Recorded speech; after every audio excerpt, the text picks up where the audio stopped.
What's up, Gamecock Nation? How y'all feeling? How y'all feeling tonight? Man, we are right at 2 weeks from kicking off the 2024 season. This time, 2 weeks from now, South Carolina will have its first game in the books. We will get a glimpse, right? We will get a glimpse of what South Carolina's season is going to look like for this upcoming season. Now, we're not going to see it all. Let's be real. Let's be honest.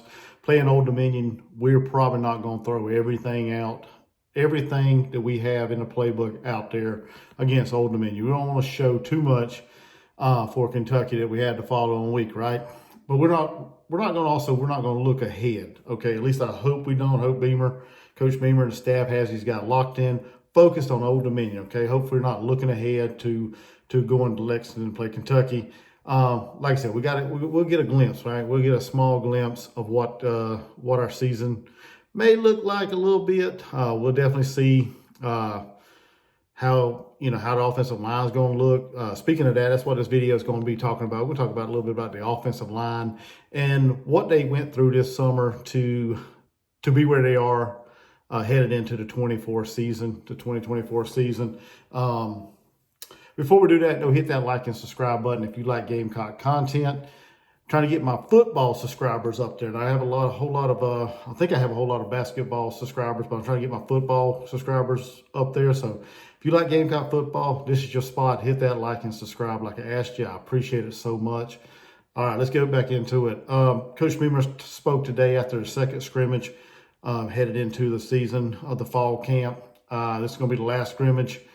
They're going to practice next week up till Friday, I believe he said, and then after Friday they're gonna give the guys off the weekend, and then come in the following week and get ready for Old Dominion, do the game prep stuff, things like that. But he spoke a lot of different things. Of course, didn't give no answer as far as who's going to be quarterback one, or who's going to roll out there as the starter for the QB. We all assume it's going to be Lenore Sellers. But you never know. You really never know. But right now it's looking like Lenore's is going to get the first snap of the season and be the starter. He talked about the offensive line, which is, like I said, this is what we want to talk about.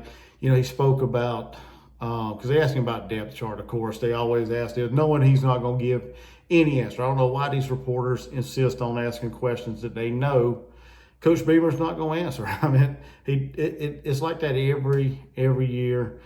But he alluded to the offensive line, how he feels comfortable that he has a solid group of at least 8 offensive linemen headed into the season. Hopefully that number can grow, because like I said, last year we were decimated with injuries along the offensive line. That was probably, I would say, our biggest concern last year was the offensive line, the lack of depth, right? The injuries that we kept piling on as the season started and progressed throughout the year. We just never could have a solid group of 5 to get out there every game, or a steady group of 5, the same 5, head out there game in and game out. We just kept rotating guys in and just trying different lineups. And hopefully this year, Coach Beamer has a solid 5 that he's going to roll with every game, and then rotate some in. Like I said, he mentioned that he has a group of 8 that he feels real comfortable with. Now, who them 8 is, or who the 8 are, we don't really know. You would figure it's a lot of your veteran guys like Jakai Moore, Vashawn Lee, Big Tree, Babalade that played last year a good bit, Travon Ball, he played some last year, Kason Henry coming back from an injury, he could be in the mix as well. Torricelli Simpkins, a transfer that came in from North Carolina Central, from the MEAC. He was like the MEAC Offensive Lineman of the Year or something like that. He was like all MEAC offensive line. Could it be Josiah Thompson, the young freshman that came in from Dillon High School? Very highly rated, highly regarded, explosive offensive lineman, big body offensive lineman. Could be him. Could it be Cam Pringle, another big body offensive lineman from the state of South Carolina, highly rated guy as well? We really don't know.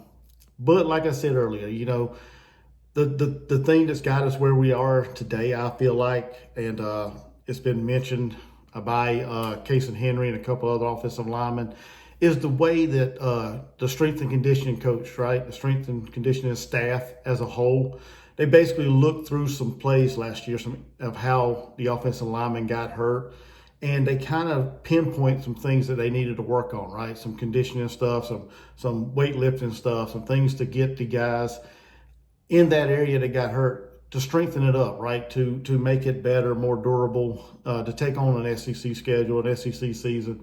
They pinpointed all them things, and the coach, the strength and conditioning staff also had the offensive lineman. Every offensive lineman stayed from May throughout the summer. They never went home through the summer.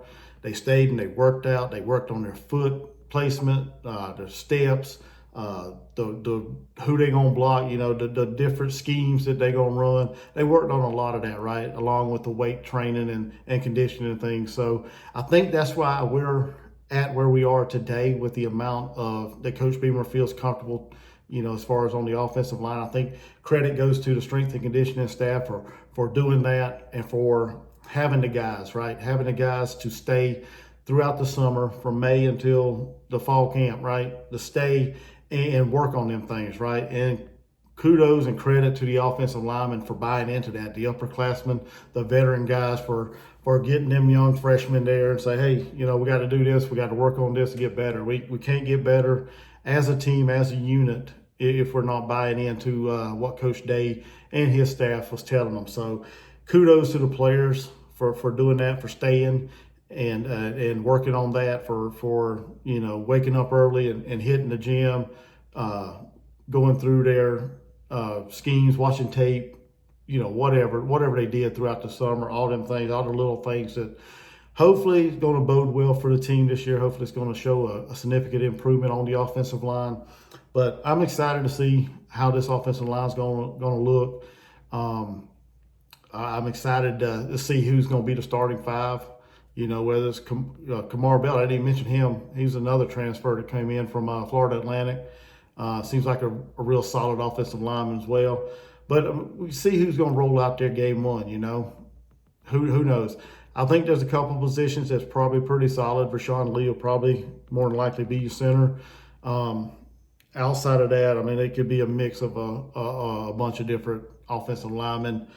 And we shall see. But until we know who the 8 solid that Coach Beamer's talking about, I really can't I can sit and give you my thoughts on who I feel like they're going to roll out game one, which we did that last night on the Gamecock grind with Rooster. We did a live show, me, Rooster, and Carolina Jackpot. Talked about the starting lineup, who we felt like would be starters. We talked about, the upcoming season, what we're looking forward to and things like that. We had about a 3-hour show. I felt it this morning as I went to work. But we had a good show last night. If y'all ain't subscribed to either one of them guys, Carolina Jackpot, go check his channel out. Subscribe to his channel. Go check out the Gamecock Grind with Rooster. Phenomenal channel as well. Both of these guys put out great top shelf, top quality content, right? So go check their channel out and subscribe to their channels. But we had that conversation last night, talked about the offensive line, running game, wide receivers, all that good stuff, right? So go check their channels out and subscribe. And excited, right? But like I said last night, I'm looking at this year with caution, optimism, right?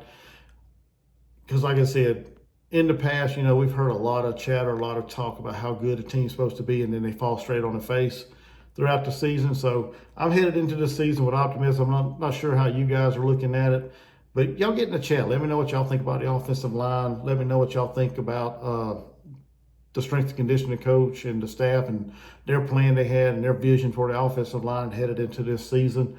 Do that stuff. Let me know, what y'all feeling. Y'all hit that like and subscribe button. And until next time, Gamecock Chuck, I'll see you guys in the next one.